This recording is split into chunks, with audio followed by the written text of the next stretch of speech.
This week on Influence, the most mysterious song on the internet has been found.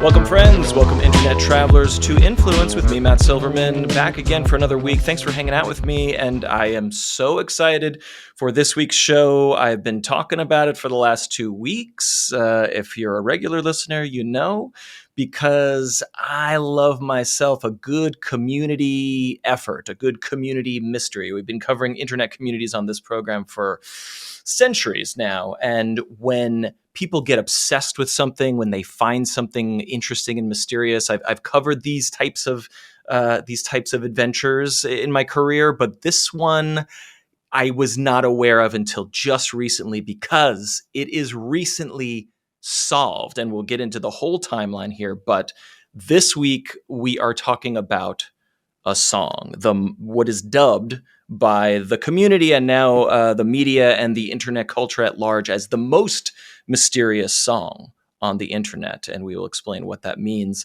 and who solved it, who found it, in just a moment.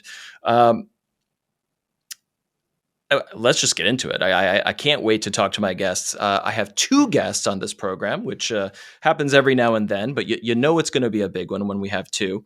The first one is named Brandon. He is a moderator of the subreddit where a lot of this action went down, r/TheMysteriousSong. So this is where the community spent a lot of time, like literal years, and we'll talk about that in a moment.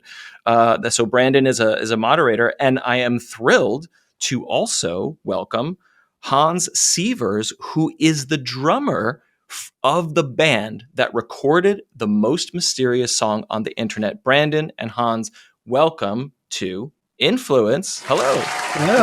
Hello. Thank you. Yeah, it's great to be here. Why don't you briefly just, for audio listeners, why don't you just introduce yourself and just maybe a quick background on who you are, what you do, and then we'll get into the story. So Brandon, why don't you kick it off? Sure. I'm Brandon. I'm 25 years old, and I've been moderating r/TheMysteriousSong with some of my other moderators.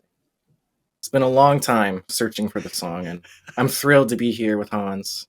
We haven't actually spoken yet before. So okay. You're the man I've been searching for years, right in front of me. Yeah. I learned about it it's 8th November, so some 5 weeks ago. So. Yep.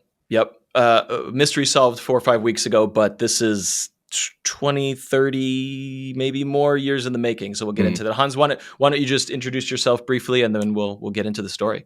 Yeah, my name is Hans-Reimer Sievers, so I'm the drummer of PAX, and I'm aged 64 now, a little bit older than you both. Yeah, the story, what shall I tell you? I have been working as a lawyer in shipping for the last 35 years, but 2 years before now, so 82, I decided to go along and focus on other things in life, which are possibly more important. Okay. We'll get into all that shortly. So I want to cover this for those who have not been following it or have not read the most recent coverage as sort of a chronology that happened in 2 paths. So one is Brandon, the community that's been searching for this song and why it was so mysterious, why it was lost for so many years. And then in parallel, Hans, like as a member of the band that created the song but did not know that thousands of people were searching for it, what was going on in your life, in your career, in your personal and musical life, in parallel to this. So Brandon, why don't you just take us back and where did this song come from and how did it get to the internet? Sure. So back in, I believe it was 2007, a user uploaded a clip of the song to a website called Spirit of Radio. And this user, who was called Bluely, also went by another pseudonym Anton, was just looking for the song, and no one could find it, and just sat there for years and years until some other people discovered it and decided to revive the search. And the song was not from 2007; it was from much further back. Is that right? So we know it now. It's Lydia. She had posted a short description of, her brother recorded it off the radio sometime in the 80s, and that's about all we had. We Right. knew it was probably in Germany. Mm-hmm. And yeah, that was all we had to work with, and here we are now. Right. Okay. So this is a song recorded in the early 80s off of terrestrial radio that was probably on a cassette tape, Mm-hmm. and then at some point was digitized around 2007. And what is Spirit of Radio? Because I looked at it briefly and I have a gist of it, but I was not familiar with that site until I was doing research for the show. Yeah, I believe it's a primarily German website because it's spiritofradio.de, I believe. Mm-hmm. So I had never heard of it either, and I believe it's a website for people to try to find songs that they can't remember the name of. Okay, so it's people uploading clips being like, hey, does anyone know what this is? And this is obviously, it coincides with Reddit, but like Reddit has become the message board of the internet. So before specific subreddits became popular, there were obviously individual sites for people to gather and figure stuff out on, right? Mm-hmm. Yeah, nowadays people just go to a subreddit called r/tip of my tongue. Yeah. They post their song there, and within a few minutes it's found.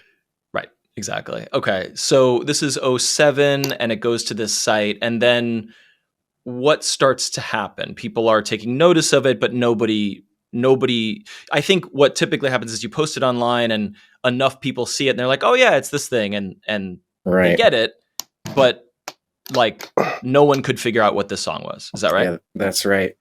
Yeah, lots of people suggesting like Depeche Mode and Joy Division and all this stuff. Obviously not them. Right. Oh, Hans is adjusting his lighting. It's great. Yeah, exactly. So this is too less, or is it okay? Yeah, it's too less. No, it's great. It looks great. Yeah. Okay, perfect.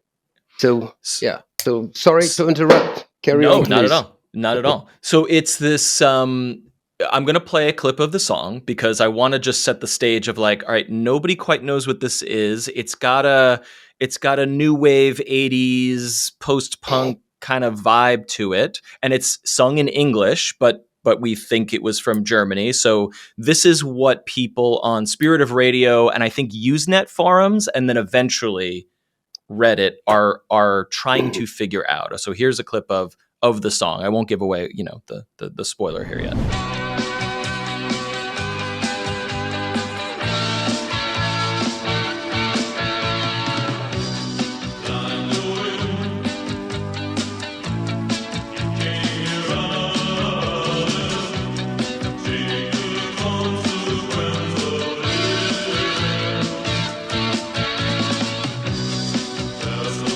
So people are like, oh, it sounds like it could be from this scene or that scene, and maybe it's German, maybe it's European. And so what happens next in the timeline, Brandon?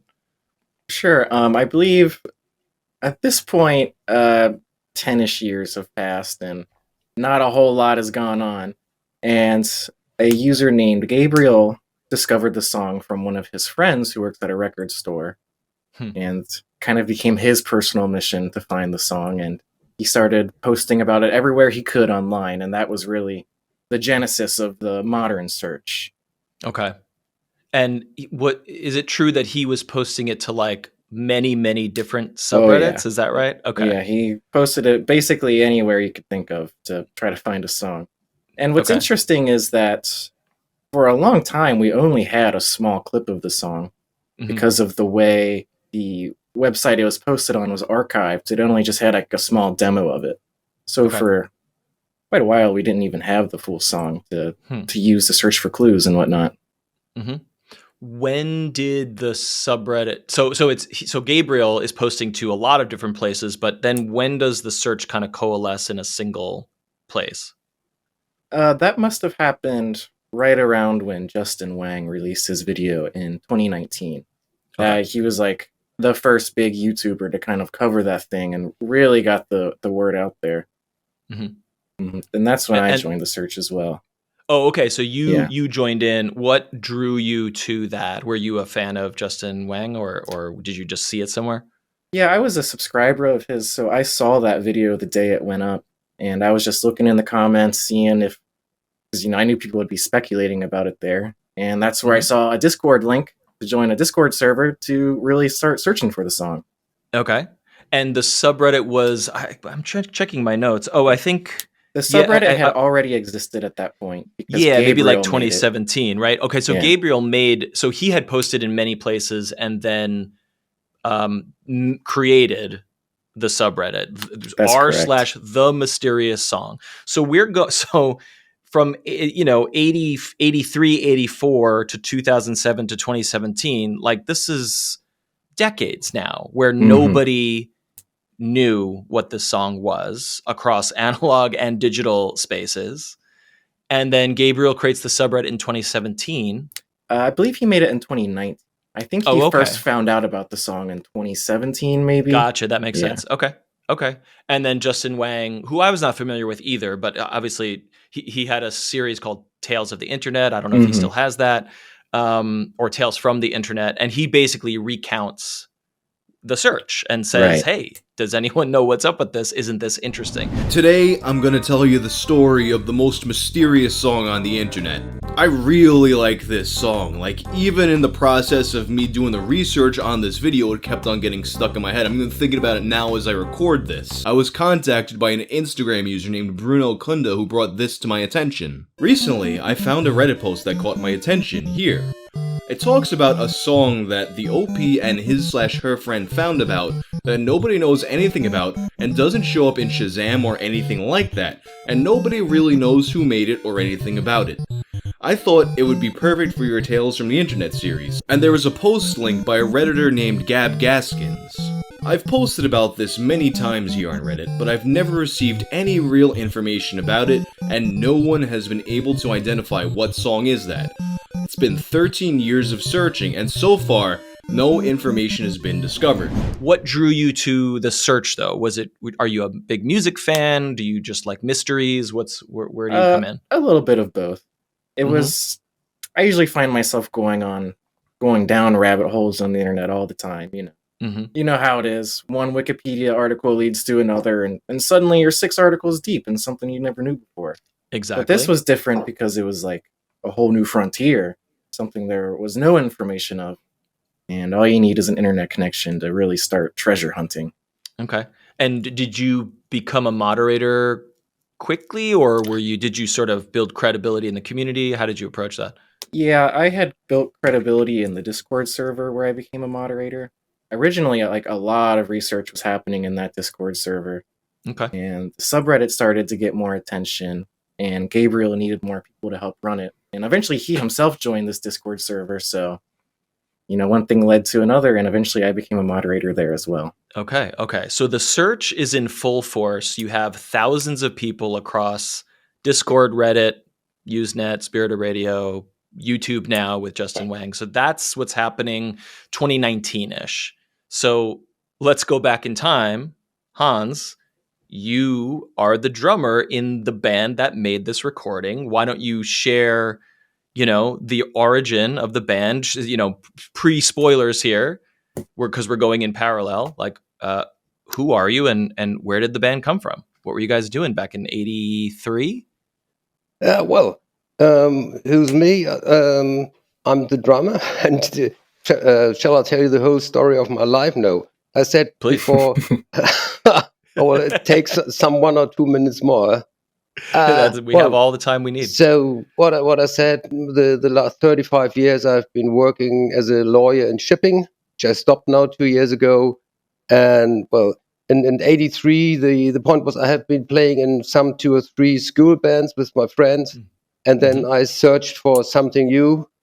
And in the course of this, I became friends. I met some members, former members of FEX, and this goes around. I was around looking for a new job, and then I played with a band who searched a new drummer, and we made a session. Okay, in the end, they took another one.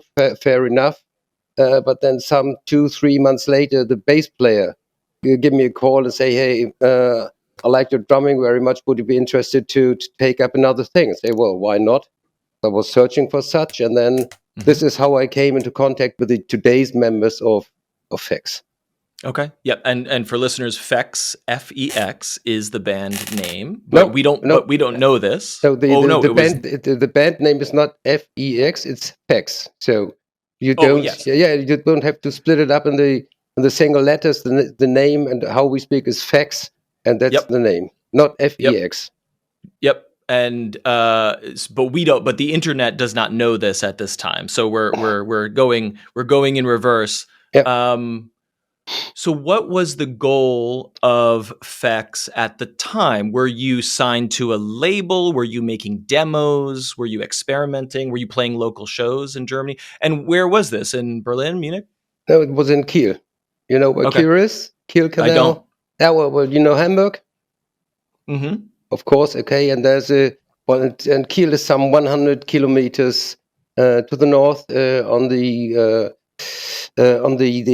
coast of the, what you call it in Germany, we call it Ostsee. It's the Baltic Sea, or Okay. nice little Yep. town, 270,000 inhabitants. So yeah, Sounds lovely. yeah, and that's where they were always everything started, so to say. Mm-hmm. Mm-hmm.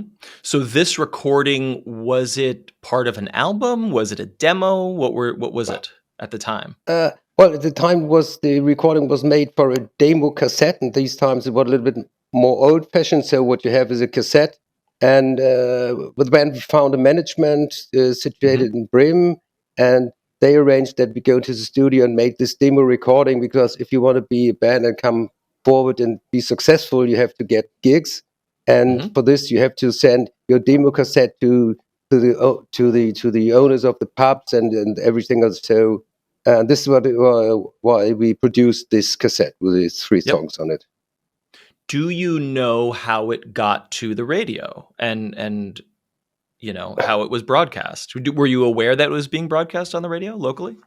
Not as well. So there's only speculations about how it went, but it said that the young guy was sitting. In that times, you were sitting at the radio, and you have the cassette player on record with the stop button, so to say, pressed, and when your song comes that you like, and then you say, okay, record, and this is how it came that he recorded the song, and in the later course of events, I don't know whom it get, but from this on, they started searching for the song, and then it goes to the That makes sense. I guess I was asking, how did your demo get to the radio station to be played on the airwaves at the time? Do you know? No. Well, we speculate that possibly our management at that time sent it to the NDR, who's the local radio station who played it, but no one really knows. So okay, so you have the demo, you're shopping it to pubs. Did you have success playing gigs locally? How far did you get as a band? Well, we didn't get so far as we would have expected. So the final gig was this festival in Bruchhausen in 1985. Okay, this was a nice festival, 5, 6, 7,000 spectators. We were the opening act, and I think it was Eric Burden who was playing there. And well, don't ask me for so, but were really well-known bands who played there, and we were very proud to be allowed to be there as well as an opening act. It was really expressing. Very nice experience. So this is 85, and it sounds like that was an amazing time. Why did the band just go? Did you guys go your separate ways because you had lives and careers to pursue at that point? The point was that Ture, who's the singer-songwriter, he is living on music, and so he expected to get big with it, successful, and to make money out of it. And then, well, we've tried 2 or 3 years, and it didn't take really off to make money and say, okay, I have to do my living out of this, so I have to stop project and concentrate on other things to make my life, so to say, my living. Yep, that makes sense. Did you go directly into the legal field from there, or did you go to school or something? Well, at that time I was 25, and so I was at the university studying law. But then this is the time when 2 years later I made an examiner, and so I was like, okay, Hans, that's a sign of God, so to say. you should more concentrate on learning and university. So maybe if the thing would take up, I will never have been a lawyer. So, but it went the other way around, and so I made my examiner, and from there on, I worked. And the demo tapes and such, they just sort of went in a shoebox and sat, everyone went their separate ways, right? I mean, did you ever get back together as a band after that, or has it been that whole time? No. When I saw Ture Hedi and Norbert last was in 1985 at this festival in Bruchhausen. This was the very last gig of the band. And then we lost contact over the time. When I finished the university, I went to Hamburg and worked in Hamburg all the time since 8 days ago. Well, the working stopped earlier, but we totally lost contact.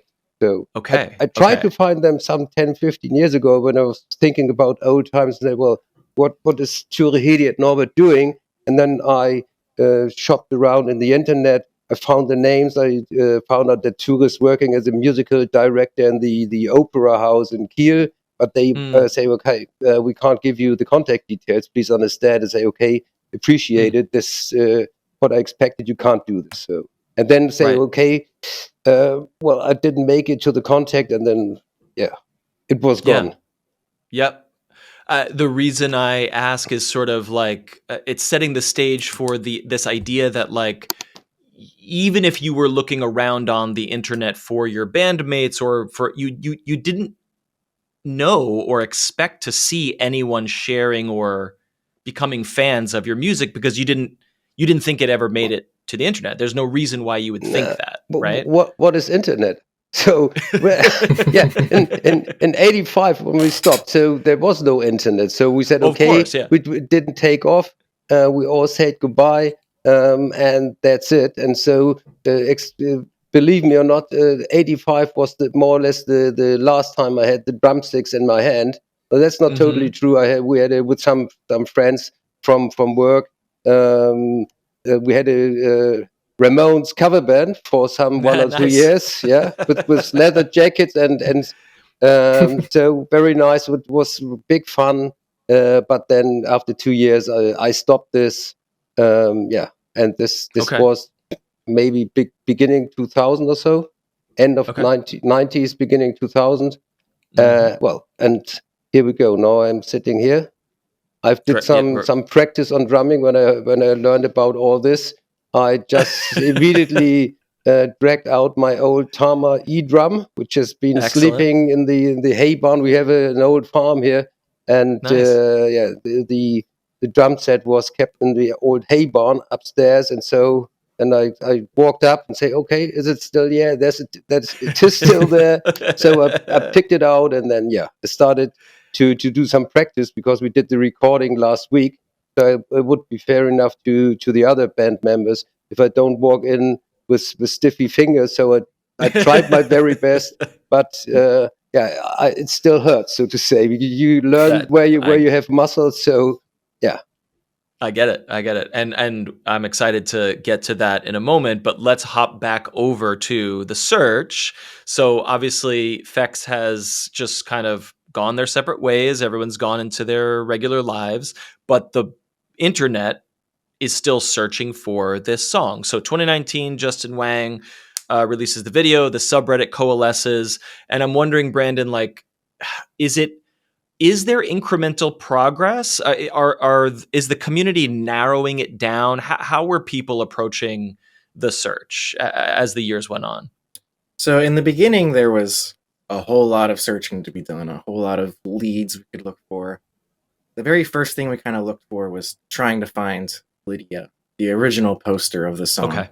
Because at the time, she was using a pseudonym of a man, so we just really had no idea who we were looking for. Okay. And so the biggest first milestone was getting in contact with her.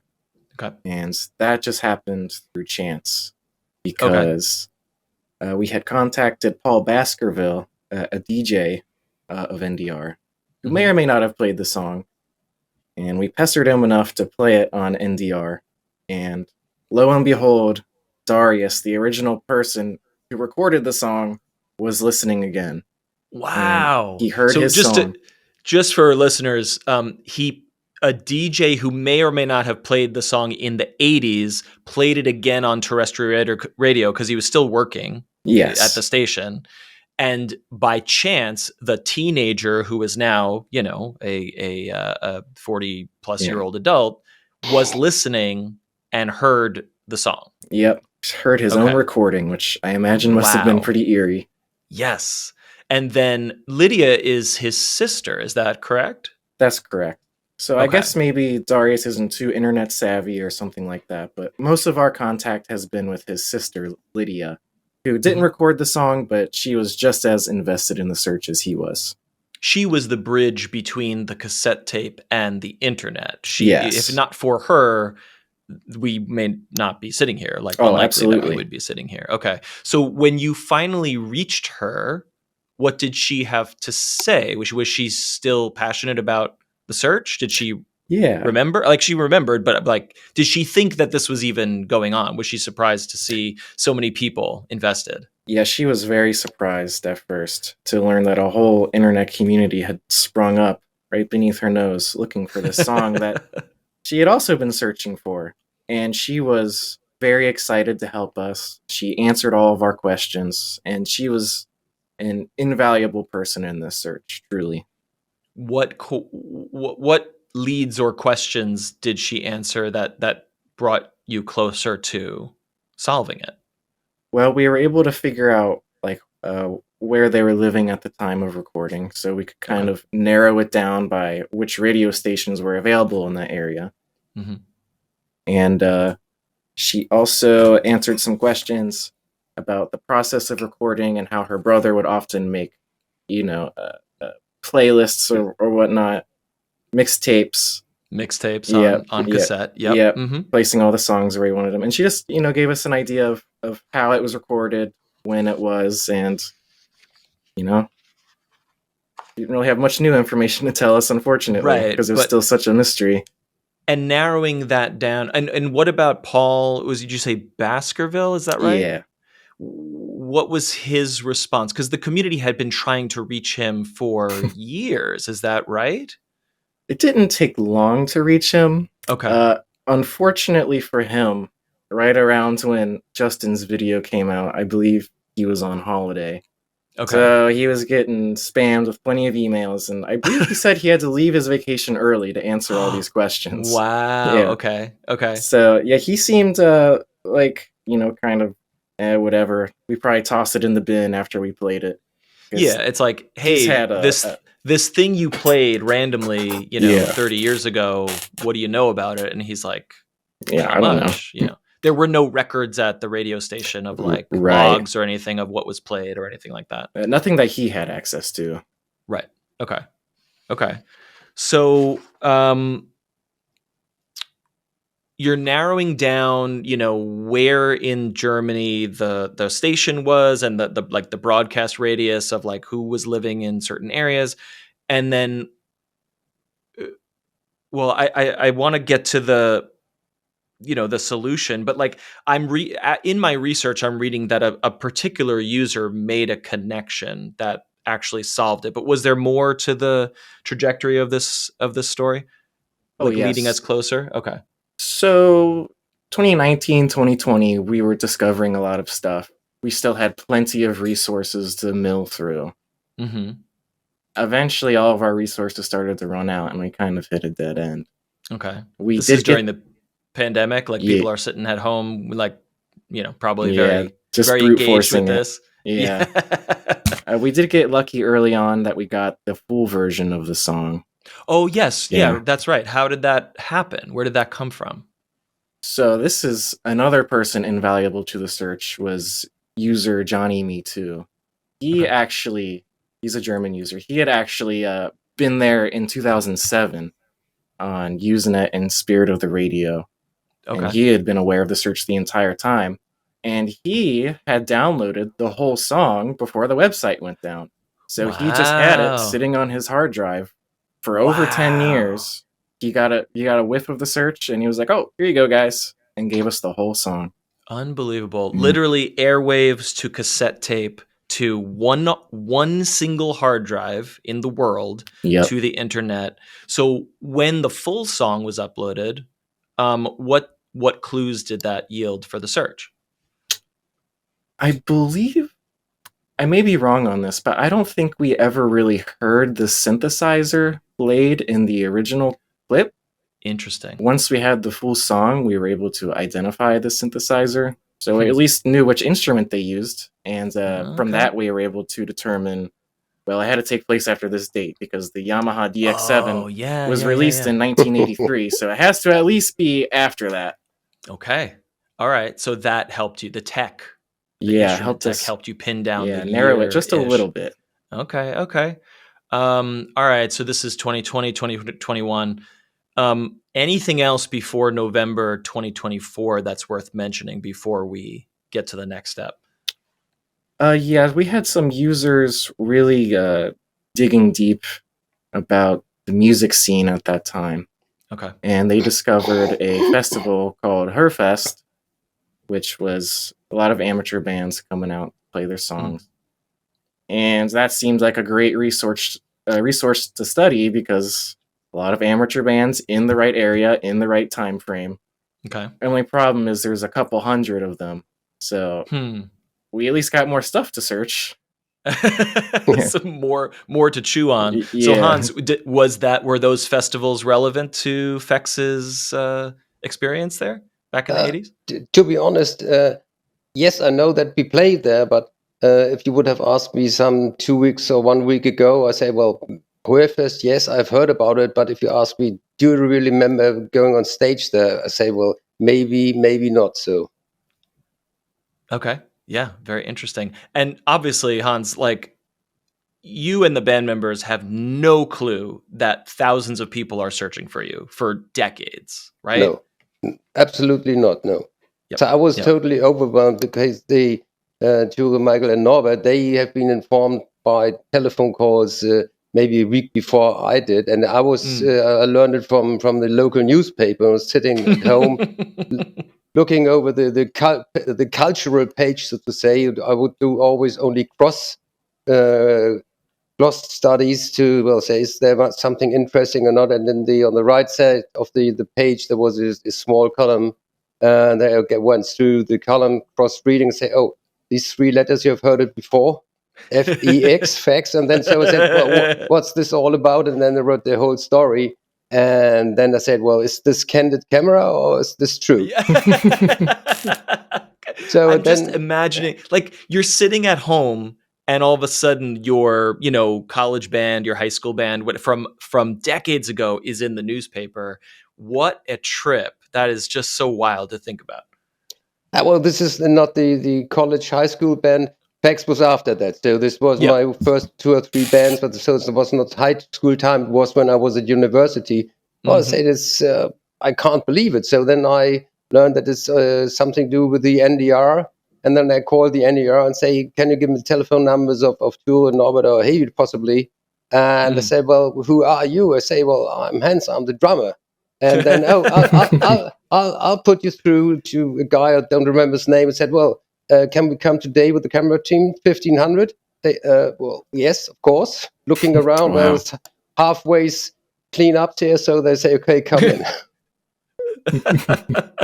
All right, I want to hear more about this and how the mystery was solved and how the community connected with Fex. But we have to take a break. But before we take a break, I must grill you both with today's trivia question. Are you prepared to answer this multiple choice? It's a music question. Hans, what do you think? Well, you can ask a question, but don't expect to get an answer. Okay, all right, that's fair enough. That's fair enough. We're talking about songs getting discovered in the 80s, and today's trivia is about the songwriter Tracy Chapman.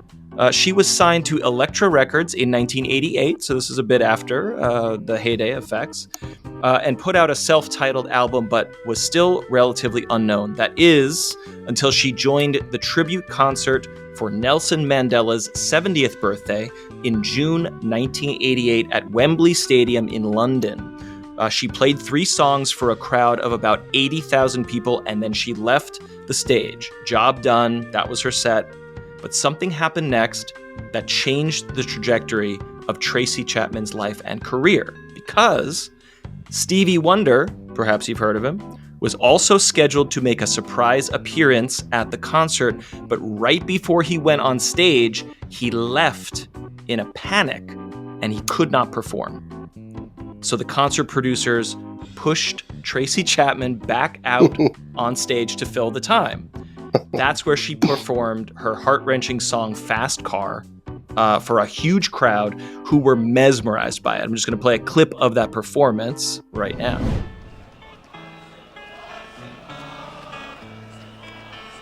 Get a fast car. I got a plan to get us out of here. Been working at the convenience store. Managed to save just a little bit of money. We won't have to drive too far. Just cross the border and into the city. You and I can both get jobs and finally see what it means to be living. That concert was also broadcast to 600 million people worldwide, and nearly overnight, Fast Car became a sensation, skyrocketed Chapman's career. So today's question for Brandon and Hans is, why was Stevie Wonder unable to perform that day, which thrust Chapman into the global spotlight? I have 3 choices. Are you prepared? I'm ready. Yes. A, Stevie Wonder's crew could not find the floppy disks containing the sounds for his primary keyboard, and he was unable to perform his set. Speaking of synthesizers and, you know, what the tech was at this time, that's choice A. Is it choice B, Wonder's assistant rushed backstage to tell him his 5th child was about to be born, and he left immediately for the hospital? Stevie Wonder has 9 children, just in case you're keeping count at home. Or was it C, Wonder's manager insisted that he play the hit song Part-Time Lover in his set, but Wonder disliked the song and was tired of playing it on tour? The heated disagreement caused Wonder to storm off and later fired his manager. So, missing keyboard sounds, the birth of his son, or a disagreement with his manager. Which of these was the reason Stevie Wonder bailed on Nelson Mandela's birthday and Tracy Chapman became a star? I'll let you talk amongst yourselves. Any thoughts here? My solution would be C, because I think he's a professional, and only because the sounds for the keyboards get lost. It's not a real reason to cancel a concert in front of 80,000 people. B, I don't know him personally, but I would expect, well, if his wife is about to the birth of his 5th child, you say, well, I would have expected they say, okay, I won't appear because I have to stay aside of my wife. So then if the 1 or 2 is not possible, to my opinion, then I would take, okay, then I'd take C. Okay. All right. Hans goes with C, the disagreement with his manager. Brandon, what are you thinking? This is hard. I feel like I want to lean towards A just because it's the most relevant answer to our discussion. However, B sounds like the most reasonable reason to not perform in front of all those people. I'm going to go with B. All right. Brandon chooses B. We will find out. I think, sorry, one thing to mention. Please. I think Mr. Wonder is a quite professional guy, and so are the guys who are preparing the tour. And so the one important thing on all matters is double security. So I cannot imagine that such professional guys lose the keyboard sounds. Well, otherwise it would be totally disaster in the arrangements. All right, so double nicks on A. We have choices B and C locked in. We will find out the correct answer right after this break. It's time to thank the people who make this show possible over at patreon.com/influencepod. You can contribute at any tier. There's some perks and some connections to be made over there. You can also subscribe for free. Get the show and updates, future guests, teasers, details for free as a newsletter. Imagine that, algorithm free. But I especially need to thank the people who are at the executive producer tier who contribute $10 or more. And they are, of course, William, Bowie Barks, Dominic Kerr, and Duran. Thank you, everyone, for listening, liking, subscribing, and sharing the show. We have to find out if Hans and Brandon got the trivia question right, and also, how did this mystery get solved? We are back with Hans and Brandon talking about the most mysterious song on the internet. And before we figure out how the mystery was solved mere weeks ago, we have to answer the trivia question. Why did Stevie Wonder bail on Nelson Mandela's 70th birthday concert, which then nudged Tracy Chapman to international stardom? Nobody chose A, that they lost the floppy disks for Wonder's keyboard. Brandon went with B, that his fifth child was coming out and he needed to bail and go to the hospital. And Hans chose C, that there was a disagreement with his manager about Part-Time Lover, which is a great song and a huge hit, but apparently Wonder did not like it. I always give guests chances to change their answer after the break. Have you reconsidered? Have you had second thoughts? I'm sticking to my guns. All right. Number E is not possible because it's totally unprofessional. I don't think that those big guys do such big mistakes.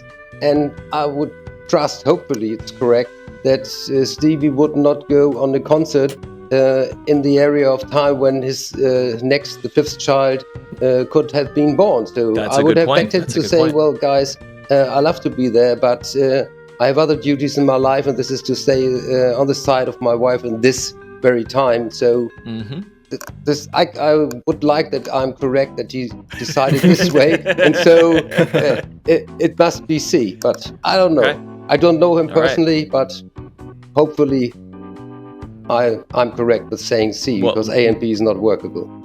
Now that you have this massive online fandom, I think Fex could probably open for Stevie Wonder. I would give it like 2 years. Can have a cup of coffee or two with him, of course.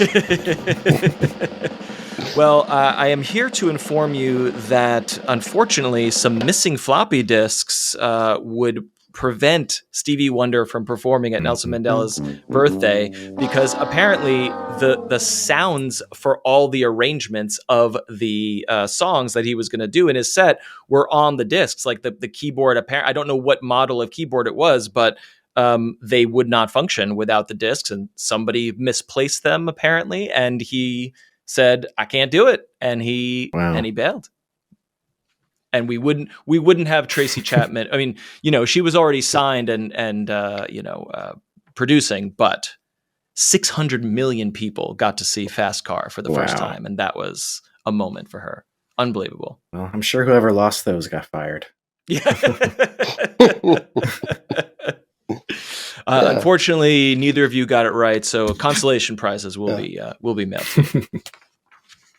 So there was someone, this is a Reddit user by the name of u/margin1412, who I think was a longtime member of the search. Yes.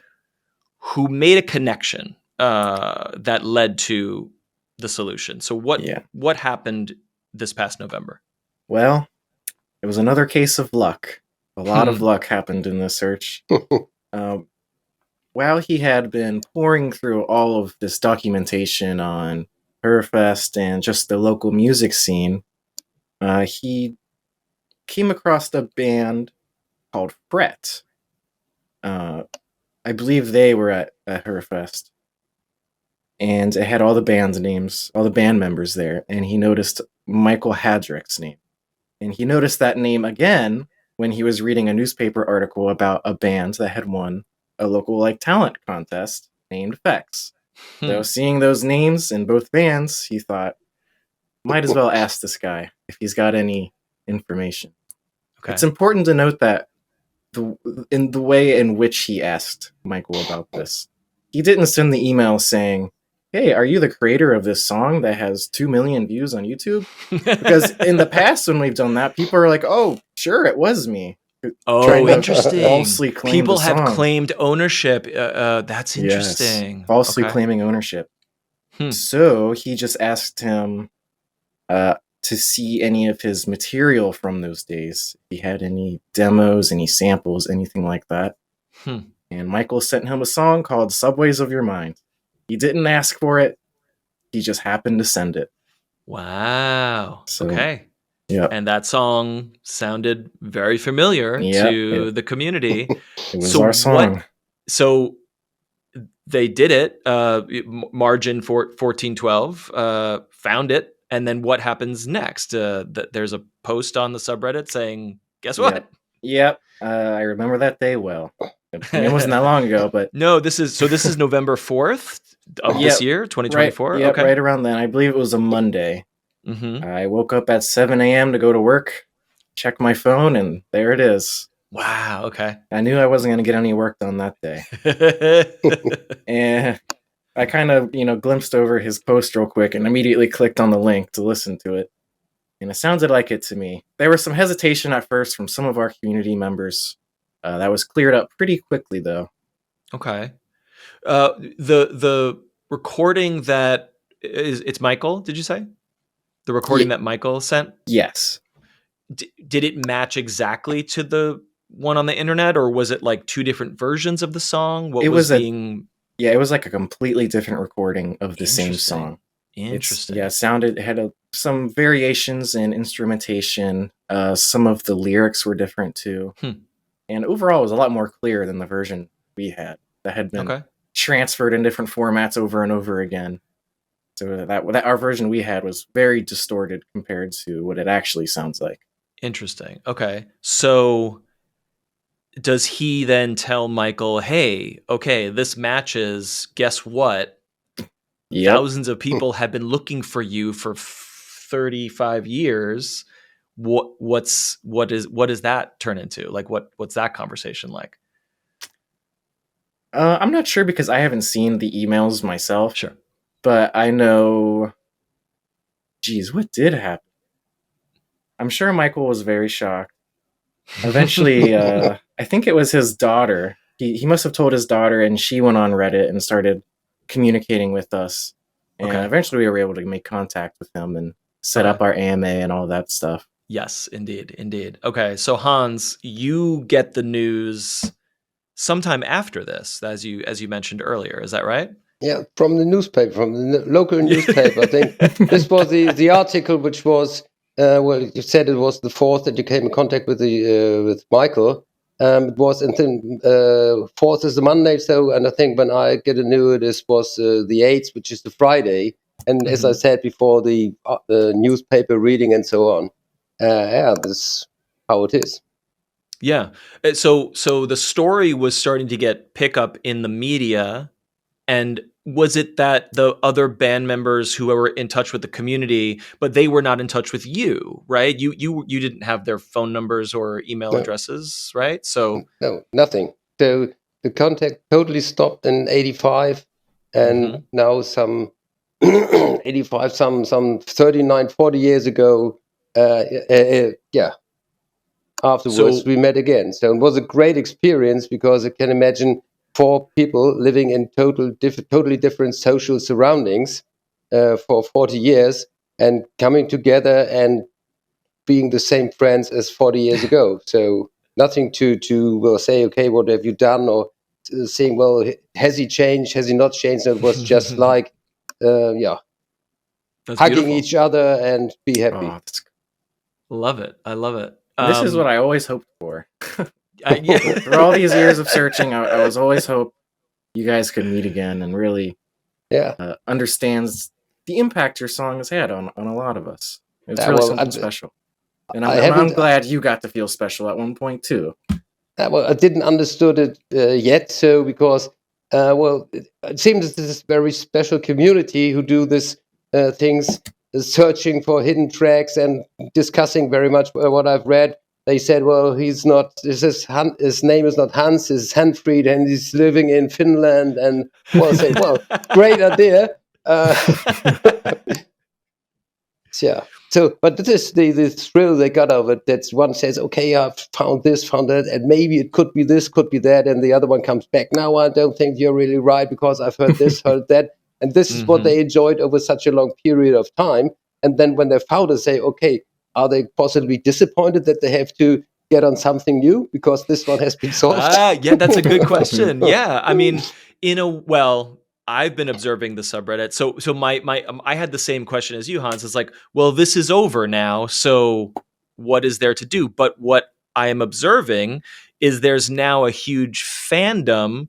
There are people making cover songs of Subways of Your Mind. There are people designing fonts in the logo of Fex. You know, there's people discussing, and you alluded to that, Hans, earlier. Like, the band has gotten back together to do AMAs and to re-record some of the music. So tell us more about what's going on there with the reunification.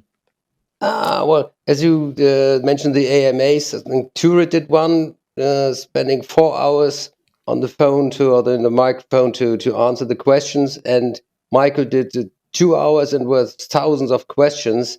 So they tried to build some main points. So, as you can imagine, you will have certain questions to be asked again and again and again, and so they focus on these ones because the limited time. You want to satisfy as much as fans as possible. So you would those spots. We say this, we say that, we say that, because you can't give a special answer to every single question. So, but this is what they did, and the fans were really, really liked this and said, "Thumbs up! Thank you for spending so much time and work on us." And we really, the whole time we were searching, we always made sure to never feel entitled to your time or any of that stuff. So it's been really, really great that all of the members of Fex have been so excited about this, as excited as we have. It really couldn't have been a better ending to this story. So what prompts the new music or the re-recording? Like, what is going on there currently? We have been in Munich the last week from Monday till Friday. I left Friday evening. Because I could have left the day before, but there was scheduled to be a live television thing with the NDR, but this was cancelled in Friday morning, and they brought it in the well, not this live thing, but what has been set put on there by the NDR before in the Tagesthemen, which is a nationwide news thing, which is 21:45 or something in the evening. Wow. So they took it away from the local guys who have been in Munich on the Monday already. Say, okay, we'll come back and see you on Friday for a live thing on NER. And then the Tagesthemen stepped in and say, no, stop. We make it on Friday and you're out. So, which I don't want to comment on this. That makes sense. Because I think it's not fair to the guys from Kiel traveling all the way down to Munich to see us, accompany us with the whole Monday. Say, okay, we'll be back with you on Friday to make this live interview, and then the bosses stepped in and say it's ours. So I don't want to comment on this. No, that's fine.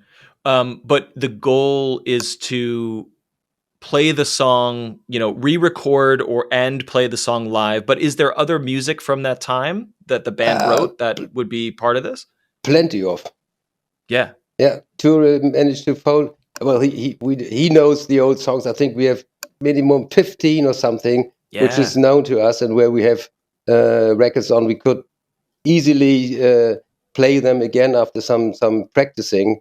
So, and we are planning to keep our followers, the fans, happy, and so we are planning to. We can't all travel to Munich every second week, but I bought a drum recorder, and planned with Hedi. He sends me the click tracks. I can do the home recording with a special outfit, therefore, and then we can even via Teams or so ever make it live, but from my small town here to Munich, and save a lot of time. So, yep. And there's no better time to be making music on the internet than now. All the technology is in place. You can do it all remotely. Yeah.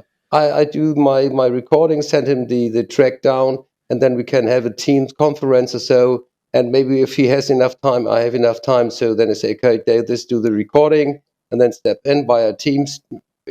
Keeping in contact is fantastic. So Love it. I'm very much interested to do this and look forward to do it.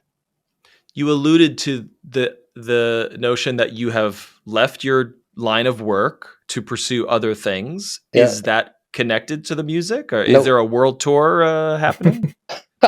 No, definitely not. As I said, I stopped music 40 years ago. So what we are doing now here, I live here with my wife. It's an old farmhouse. Our daughter and her partners, they live upstairs because it's quite big. The house, and there's in the first floor, there's a totally separate apartment. So that's where they are living. And what we do now, we have chicken, we have dogs, we have cats, we have horses, and so that's where we concentrate on. And you're busy every day. You get to get up 6 o'clock in the morning to take care of the horses. Then, you have to maintain everything. It's so much work, and I love this because otherwise, if you go to pension, some people just sit down, they have coffee, and then read the newspapers, and then they sit down and know. And this will never happen here because we only discuss not what now, but what to do first. And this is very much fun. I love it. I love everything about your life right now. And not only are you entering this next chapter of your life, but you have thousands of fans who want more music from you. And it sounds like that's in the works. So, so if people want to follow the band or want to become part of the community, where should we go? What's next for Fex? Well, for my personal side, I would say we have our perfect life here. We are lucky with what we have. And so if we can bring this together with the Fex thing to match, so this would be perfect. So I don't want to give up here. I have my life, which I'm happy with my family, with my wife, with my daughter. And now we have Fex. I very much like it because it's so crazy. But we have to fit this together. I can't give up here. Yes, absolutely. Sorry. What did your family say and think when they found out that you're a secret rock star? Yeah, well, what should I say? Well, everybody's overwhelmed. We have a small community here. It's 3,500 people living in our village, and all our neighbors, our friends. Well, everyone whom I meet on the street say, "Hey, man, you're a rock star." I say, "Well, I'm Hans," but nothing has changed. So I'm still Hans and nothing more because it's so crazy. Believe me or not, well, I'm a normal guy. So we had nice times 40 years ago, and when I heard this now, I'm still the same. So why should I'm not a rock star going out with the glitter pit out and playing his games on stage. So hey guys, and so no, this is will never do this. So I stay the same, and I hope that I can bring together our life here, which cannot change, together with Fex and the old friends. So this is what I would like. You could trash like one hotel room, just get out there and do something. So the question is, if we do some concerts, what shall we do? Shall we do it? In what form shall we do it? What are we interested to do? And well, I would say we should try to keep the followers who have been doing so much work over the last years, to keep them happy, to satisfy them. So we cannot withdraw, and we have to bring both things into a fair level everybody will be happy in the end of the day. Yeah, that's wonderful because like you said, Brandon, this could have just been like, okay, the book is closed. What a cool thing. But it's not done. This goes on as a community, as a fandom, as music lovers of this band. So, I know you can't speak for the entire community, but like, what would the subreddit like to see? Would they like to see a tour or new recordings or new original songs from Fex? What have you been hearing and seeing in the community? A tour would be great. I don't think that's really on the table right now. And that's fine. We don't need that. What a lot of us want is merch. We want the cassette tapes. We want the vinyl records. We want the t-shirts. In fact, Hans, I believe it was you that designed the Fex logo. Is that correct? Oh, yeah? Yes, correct. Yep. There's that one picture of you where you're wearing the t-shirt with like the star with Fex in it. I want that. I want that shirt. Yeah. If you make it happen, I'll buy it. The one which you see on the picture from the Bruchhausen Festival. It's gone. I've been searching so much here. Believe me or not, when you look the Bruchhausen pictures, Hedi has a nice leather shirt on. You can see this. And then I was I liked it so much. And then I must have mentioned also to my wife. And then to Christmas, when I was opening one of the packages, she has bought for me. She has given for a shop in Kiel. They're doing custom made things, and so they gave them the order to produce one. And this was given to me. Unfortunately, in Bruchhausen, I did not wear it. I don't know why. Maybe it's too hot or something. I have the white shirt on with the fax thing, but and the fax thing is lost, but I still have the nice leather one. Oh wow, nice. Okay. Yeah. I was searching all around for the photos, for the cassette and everything, which I found. I found all the photos from there, which Heike took, and I found the cassette, the one which I have, and then I was saying, well, I know it has been there. It has been there, and I grabbed also the wardrobe, and in the very upper layer, there's a one which I have many football shirts. When I carry away. So, and then I picked it up. Okay, come on, go down the ladder, get it down, and then there's such a package, and then I got down, and maybe the second or third last, it was there. I was saying, wow. And I love it. It's lying over here on the table. And the fax shirt is gone, but I don't know whether you've recognized or not. I would say, well, when I did it, I had a math paper. I had a circular, this thing where you make a compass. And you only need this, and you can build the points on the circle line to construct this 5-star. And so this is how I did it. I don't have the one from 40 years ago, but I made it then. I make the same construction again, and then I put it under the T-shirt, and then I draw the lines and everything. And so then I said, okay, it's just a joke to see whether I can still do it or not. And then you have the small lines, so the contours, yeah. And then I was about with a adding stick to draw it all out and say, wow, this is real exhausting. And then I say, okay, let's speed it a little bit up. So I have a T-shirt here. It's quite a good look. But it's not a clear print. It's it lies here as well. So I can show you if you want. Mm-hmm. I would love to see it. If it's nearby, grab it for us. I've prepared, of course, professional or not. Come on. All right. Sorry, audio listeners, you won't be able to see the fax shirt, but on video here, you see it. So, Brandon, does this match the photo from back in the day? Yeah, that looks great. Yeah. Okay. Made by the man himself, even. But the original one, I tear the arms off. So it was just a little more attitude, huh? So this is right here, and the leather shirt. Now it comes. Yep, here it comes. And so this is from back in the day, right? This is a ridge. Yes. I wear it on the tour. It's very nice. Although if you look here at the side with the leather strings. That's awesome. But I still can't get in. It matches still, so it has not shrinked miraculously over the years. But I think that's not the thing to wear today. I'm 40 years older, and if I would put this on again, come on, this is not me anymore. This would be show, and I wouldn't do it because I stay Hans, and Hans is 40 years ago was a leather shirt, and today. It begs the question, what genre/scene did you consider yourself part of? It's not really punk, but was it new wave? Like what was the vibe in '83 in Germany?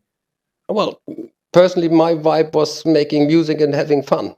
So, it was before I have not played the music like Fax did, but then I joined them. I liked it very much, and so I can do my drumming to this as well and have fun. So, yeah.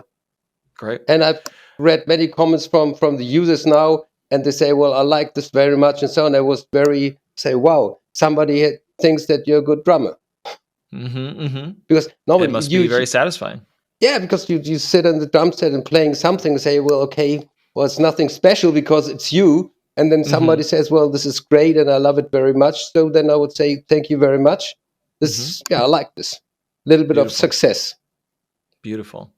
I'll let you both go in a moment, but my final question is sort of philosophical in that we live in a world now where any piece of media, if I see a movie, I can go to IMDb and look at every single, cast member and everyone who touched a light or a microphone. I can see them, I can Shazam any song, I can stream anything that has ever been made. I can order pretty much any product from Amazon and it's here in a day.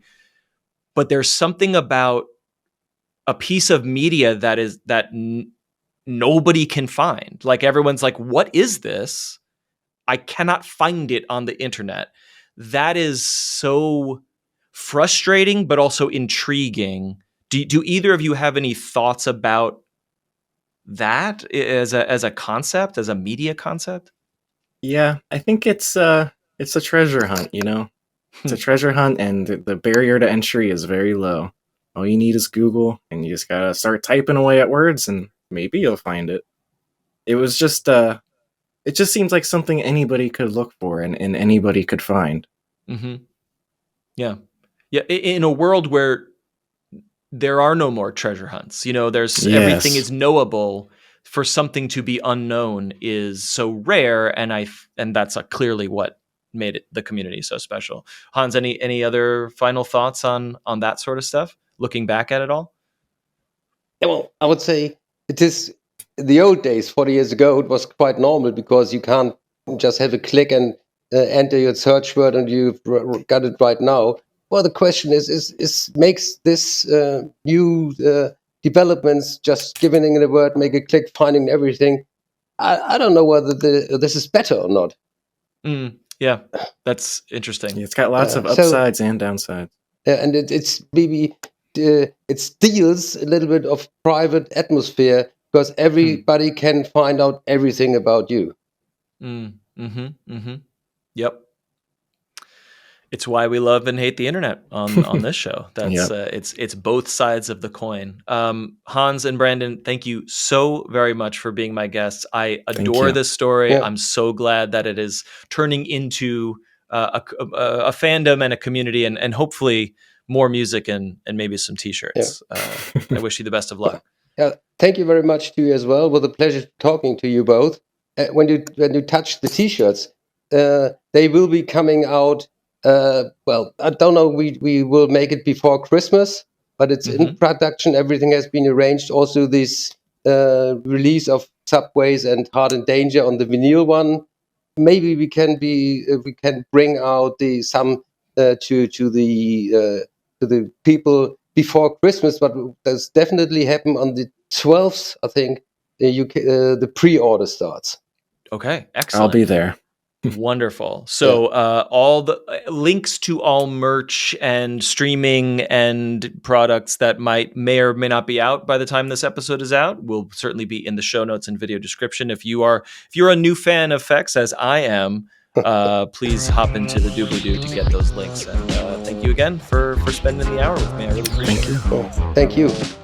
Truly my favorite types of stories, the coverage that I've loved the most over the years, at least in my time covering this stuff, has been about groups of strangers rallying together on a quest to solve something, to build something, to achieve something around art, music, a fandom. There is just nothing better, and the feel-good ending of this story, it's tops. If you are interested in listening to more music from Fex, or subscribing to their YouTube channel, or joining the Reddit community, which again continues to be poppin', there is no slowing down. The mystery has been solved, but there's plenty to dig into over there. The AMA also with the band members is also a really fun read. I will link to all of those things in the doobly-doo. I may just need to get myself a Fex t-shirt, because imagine if you're like walking around your town, wherever you live, and you're wearing this band. that no one's heard about in 40 years, and someone else is like, oh, you know them. I know them. You know them. Oh, we're in sync. That might be the best day of your life. It certainly would be the best day of mine. So I may need to procure myself some official Fex merchandise. If you want to take a look at that, you can check out the YouTube version. If you're an audio listener, hop on over to the YouTube channel to take a peek at the video version. youtube.com/influencepodcast. And I've got some more excellent guests booked. But one has to be pushed out a little bit. So, keep those suggestions coming. Please email influencepod69@gmail.com is the email address. The Discord is discord.gg/influencepod. And of course, the voicemail number, you can leave a voicemail. You can ask questions of guests. You can make a suggestion. You can, sing a song, do a cover version of Subways of Your Mind, all this stuff. 347-871-6548. I hope to hear from you. Thank you so much for listening. And until next time, please be kind. Rewind your podcasts after listening, and I will talk at you in 1 week's time.